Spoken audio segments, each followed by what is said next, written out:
Coulomb के नियम पर आधारित आंतरिक प्रश्नों को हल करने के लिए हमें क्या पता होना चाहिए? कूलाम के नियम पर आधारित आंतरिक प्रश्नों को हल करने के लिए हमें क्या पता होना चाहिए? आज फिजिक्स में हमारा विषय ये रहेगा। अब कूलाम कौन है? एक वैज्ञानिक है। इन्होंने अपना नियम किसके लिए दिया? दो आवेशों के बीच लगने वाले विद्युत आकर्षण और प्रतिकर्षण बल के लिए दिया है। ये मैं अपनी पिछली क्लास में आपको बता चुका हूं।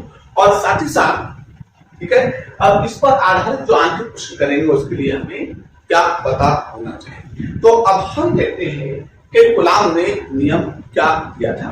तो कूलाम का जो वैद्युत आकर्षण या वैद्युत प्रतिकर्षण बल है, आकर्षण और प्रतिकर्षण ये आवेशों की प्रकृति पर निर्भर करता है। अगर दोनों आवेश समान प्रकृति के हैं, यानी कि दोनों धनात्मक प्रकृति के पार्टिकल हैं या फिर दोनों ऋणात्मक प्रकृति के पार्टिकल हैं, तो आपका क्या होगा? वैद्युत प्रतिकर्षण बल लगेगा, वो दोनों एक दूसरे को प्रतिकर्षित करेंगे। लेकिन अगर ठीक है उसमें से एक धनात्मक और एक ऋणात्मक, आई मीन से पॉजिटिव है और एक निगेटिव है, तो फिर जो बल लगेगा वो वैद्युत बल जो होगा वो अट्रैक्टिव यानी कि विद्युत आकर्षण बल होगा। तो विद्युत आकर्षण बल हो या विद्युत प्रतिकर्षण बल हो, तो वो बल कैसे निकालेंगे? तो इसके लिए हमें क्या पता होना चाहिए? देखिए, जैसा कि कूलाम के नियम पर आना है, तो इसका मतलब सबसे पहले तो हमें कूलाम का नियम पता होना चाहिए। ठीक है, तो पहली बात क्या पता होना चाहिए? पहली बात हमें पता होना चाहिए कूलाम के अनुसार वैद्युत बल पता होना चाहिए। तो उसका सूत्र जो होता है Fe 1/4πε0 K इंटू Q1 गुणा Q2 अपॉन में R², ये हमें पता होना चाहिए। बात नंबर 1। अब इसमें क्या क्या है वो पता होना चाहिए। तो इसमें ठीक है, जो Q1 है, Q1 ठीक है, Q1 पहले कण पर आवेश की मात्रा है। पहले कण पर आवेश की मात्रा है। Q2 क्या है? 1 का मतलब पहले, तो 2 का मतलब दूसरे, 2 का मतलब दूसरे।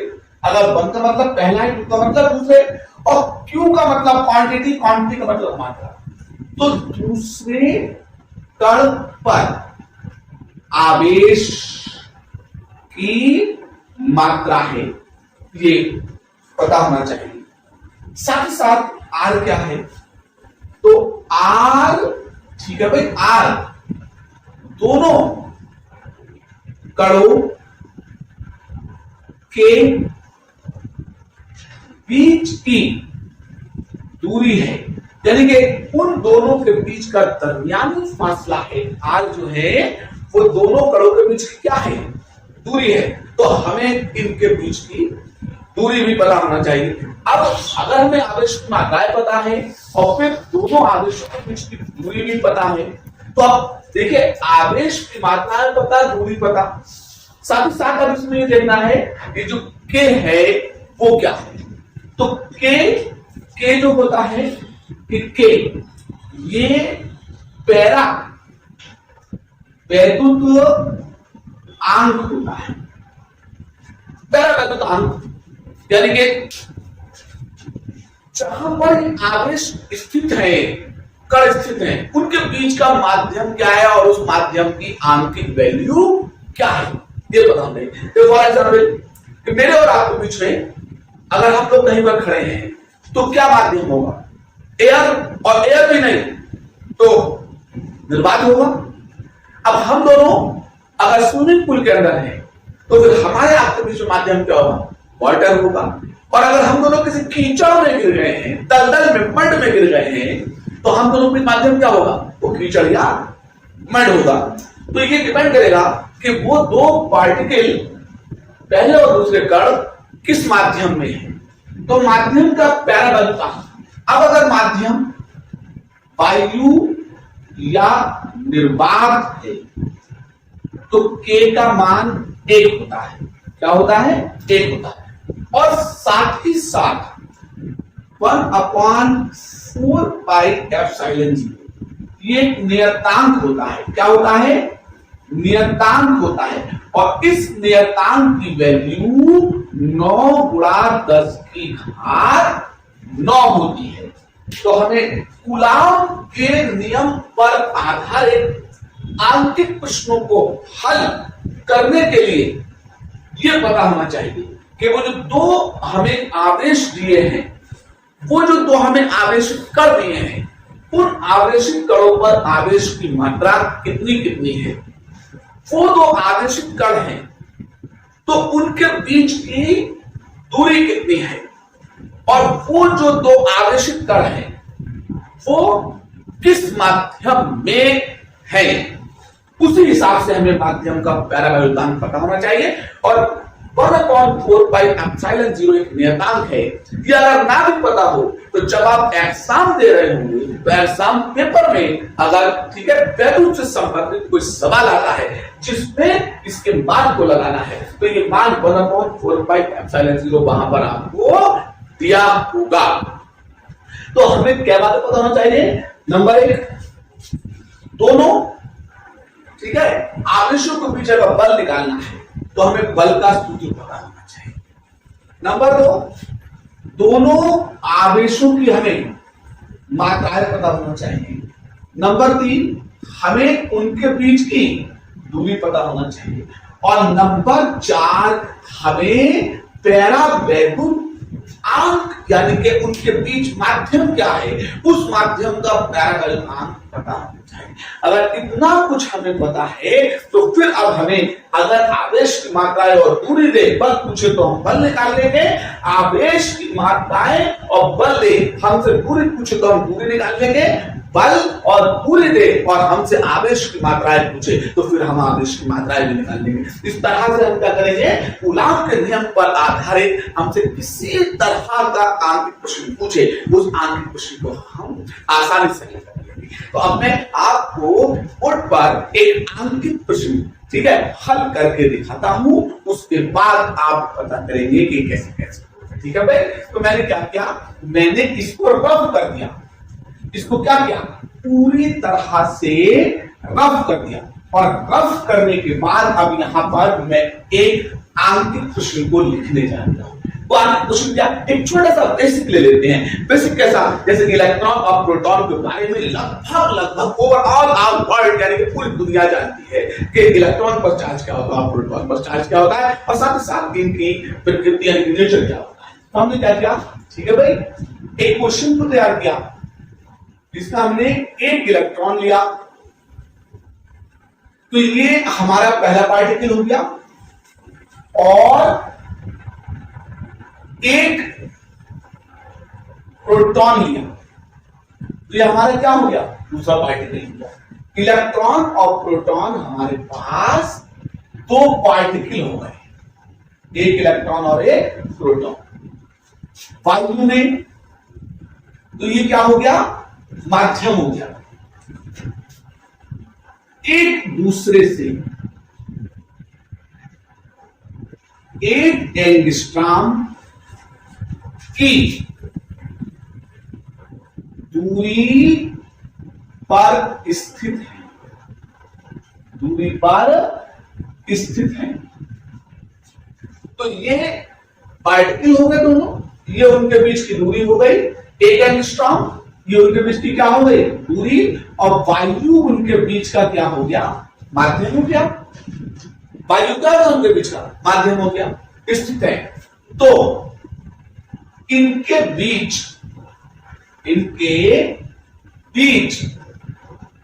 लगने वाला वैद्युत बल का मान और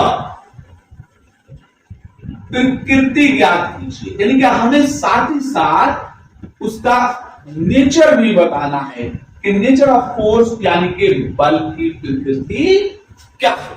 सवाल को एक बार फिर रेड करते हैं। हमसे कहा गया है एक इलेक्ट्रॉन और एक प्रोटॉन वायु में एक दूसरे से 1 एंगस्ट्रॉम की दूरी पर स्थित है। ठीक है भाई। तो इनके बीच लगने वाले वैद्युत बल का मान और प्रवृत्ति ज्ञात कीजिए। तो हमें क्या करना पड़ेगा, पहले वो दो पार्टिकल जिनके नाम दिए उन पर हमें आवेश की मात्रा पता करना पड़ेगी, साथ ही साथ उनके बीच कितनी दूरी है वो और माध्यम क्या है वो करना पड़ेगा।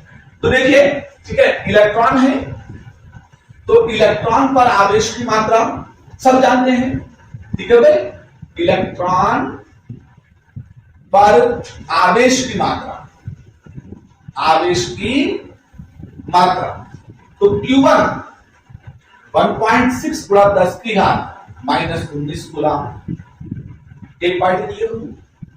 फिर दूसरे की मात्रा प्रोटॉन पर आवेश की मात्रा, ये भी सब जानते हैं, आवेश की मात्रा तो Q2 1.6 गुणा 10 की घात -19 गुलाम, ये भी हो गई। और इनके बीच की दूरी 1 एंगस्ट्रॉम 9 इंच मीटर, तो 10⁻10 माइनस का लगाएंगे, काहे पहुंच जाएगी मीटर, क्योंकि आंतरिक प्रश्नों को हल करते वक्त यूनिट्स का जो है वो एमकेएस सिस्टम में होना बेहद जरूरी है, ठीक है भाई। तो ये 10 की घात -10 मीटर हो गया। और अब माध्यम क्या था, वायु, वायु के लिए क्या आएगा, K का मान 8 and now you have 1/4 pi epsilon 0 is equal to 9 to 10⁻9। इसकी आप कांस्टेंट वैल्यू को क्या करते हैं, जानते हैं, ठीक है। देन आपसे पूछा क्या है, जो पूछा है वो इलेक्ट्रिक फोर्स पूछा है। क्या पूछा हमसे, इलेक्ट्रिक फोर्स पूछा है, वैद्युतीय बल पूछा है। तो इस वैद्युतीय बल को निकालने के लिए आप किसकी तरफ जाएंगे, आप कूलाम की तरफ बढ़ेंगे। तो कूलाम के नियम अनुसार, according to Coulomb laws, Coulomb के नियम अनुसार, ठीक है, वैद्युतीय बल Fe 1/4 pi epsilon 0 Q1 Q2 upon में R² लिखिएगा। हमने क्या किया, अब यहां पे वैल्यू रखी, इसकी जगह पे 9 गुणा 10 की घात 9 लिखा, और Q1 की जगह 1.6 गुणा 10 की घात -19, Q2 की जगह 1.6 गुणा 10 की घात -19 लिखा। और अपॉन में जब हम आए तो R² है, तो 1 गुणा 10 की घात -10 को आप कितने टाइम लिखेंगे, मल्टीपल में 2 टाइम लिखेंगे, क्योंकि इसमें क्या लगा हुआ है, स्क्वायर लगा हुआ है। अब आप देखिए, ठीक है, ऊपर 19 और 19 माइनस के हैं, तो 10 की घात 38 तो काय की हो गई माइनस की। अब 10 की घात 9 काय की है, प्लस की है ऊपर, लेकिन अब अंक बचे, तो यहां का तो बचा 9 और 1.6 गुणा 1.6 बचा। अब नीचे देखिएगा क्या रह गया, 10 की घात 10 और 10 की घात -10, आधार एक से है, तो 10 की घात माइनस में कितने होगा, 20 हो गए। अब पावर्स को ऊपर लेके जाएं या पावर्स को नीचे लेके आए, तो अब डाउन करते समय जो है पावर्स, ठीक है, अपना साइन चेंज करती है। अगर पॉजिटिव है तो वो नेगेटिव हो जाती है, और नेगेटिव है तो वो पॉजिटिव हो जाती है। तो 10 की घात 20 को मैं ऊपर लेके जाऊंगा तो काय की हो जाएगी, प्लस की हो जाएगी। तो ऑलरेडी पहले से मेरे कने 9 गुणा 1.6 गुणा 1.6 था, 10 की घात 9 थी, और 10 की घात माइनस में 38 था, लेकिन इस माइनस के 20 को ऊपर लाए, काय की हो गई, प्लस के 20 हो गई। अब पावर एक्स कीजिए, तो प्लस की कितनी हो रही है आपके पास, प्लस की पावर जो हो रही है वो 10 की घात आपकी 29 हो रही है, लेकिन 38 टाइप की है, माइनस की है। अब 1.6 के 1.6 से मल्टीपल करें, या आप, ठीक है, स्क्वायर ऑफ 16 को देखें तो ये 2.56 वैल्यूज होती है, ठीक है। इसका आप मल्टीपल कर लेना अपने कॉपी पर, तो ये 1.6 होगा, 2.56 होगा, और इसकी मल्टीपल कितने से, 9 से है। अब यहां देखिए बोथ पावर, ठीक है, one have two minus and other one have two plus, and number change जो है वो अलग अलग है। तो 38 में से जब आप 29 को कम करेंगे, तो 29 कम करने के बाद आपके पास 10 की घात माइनस की 9 बचेगी। इस 9 की 2.56 से मल्टीपल कीजिए, तो आप इस 9 की 2.56 से मल्टीपल करेंगे तो 9 54 के कितने आ गए, ठीक है, 9 54 के 4 5 लगे, 9 5 45 50 का 0 से लगा 5 तो 18 18 5 कितना होगा, 23। अब पॉइंट कितने के बाद है, 2 के बाद, तो पॉइंट यहां पर आ गया। तो इस तरह से आपका जो इलेक्ट्रिक फोर्स निकल के आएगा वो 23.04 गुणा 10 की घात -9 न्यूटन निकल के आएगा। क्या निकल के आएगा, ठीक है 23.04 पूरा 10 की घात -9 न्यूटन आएगा। अब इन्होंने नेचर पूछा है कि इस फोर्स की प्रकृति कैसी होगी, तो यू हैव, ठीक है, the nature of electron are positive and the nature of electron are negative and the nature of proton are positive. अब एक धनात्मक है और एक ऋणात्मक है, इसलिए अब ये विपरीत प्रकृति के हो गए, तो फिर विपरीत प्रकृति के होने के कारण इनके बीच जो बल का नेचर होगा वो क्या होगा, आकर्षण होगा। इस तरह से आप क्या करेंगे, कूलाम के नियम पर आधारित आंतरिक प्रश्नों को बहुत खूबसूरती के साथ आसानी से हल कर लेंगे। अगर आपको इस क्लास की शुरुआत में कूलाम के नियम पे आधारित आंतरिक प्रश्नों को हल करने का तरीका पता है तो ठीक है। तो क्या क्या याद रखते हैं, एक तो हमको जो दो आदेश दिए उनकी मात्राएं पता होना चाहिए, दूसरा उनके बीच में दूरी पता होना चाहिए, तीसरा उनके बीच माध्यम क्या है वो पता होना चाहिए, और साथ ही साथ हमें क्या है, ठीक है, 1/4πε0 को पता होना चाहिए। उम्मीद करता हूं इस क्लास में मैंने आपको कूलाम के नियम पर आधारित आंतरिक प्रश्नों को किस तरह से हल करके बताया है। आगे की क्लास में भी मैं इसे और कराऊंगा। तब तक के लिए जय हिंद, जय भारत।